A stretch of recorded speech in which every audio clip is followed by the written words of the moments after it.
When you perform an alignment, you're adjusting toe, camber, and caster to match the vehicle's mounting points. But on modern vehicles, that's not always the last step. There's another calibration that can't be skipped: the steering angle sensor. If that sensor isn't calibrated correctly, the alignment may be perfect on paper, but the vehicle won't behave like it. In this video, we talk about the importance of steering angle sensor calibration.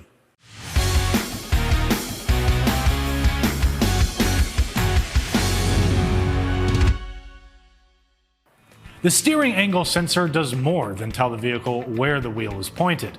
It generates multiple data signals, including steering wheel angle, how fast the wheel is turning, and, in some cases, how much torque the driver is applying.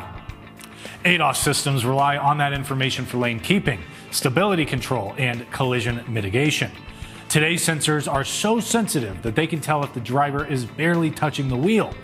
Calibration usually means teaching the system the steering rack center and end stops. Some vehicles require a static calibration in the bay using a scan tool.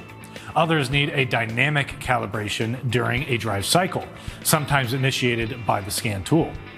Some systems even relearn automatically after driving. If calibration fails, the system will often set a steering angle sensor code. Some codes will explain exactly why the process aborted. If there's no active code, look at the live data, turn the wheel, and confirm the values actually change. Where that data lives depends on the vehicle. On many systems, the sensor communicates through the ABS module.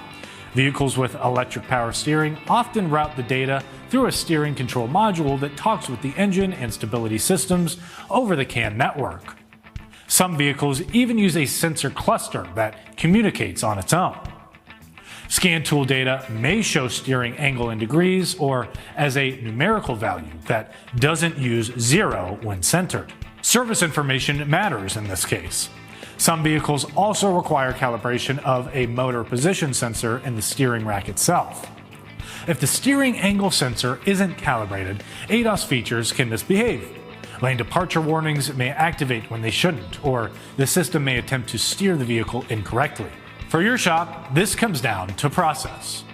A completed alignment isn't just one where the suspension angles are set.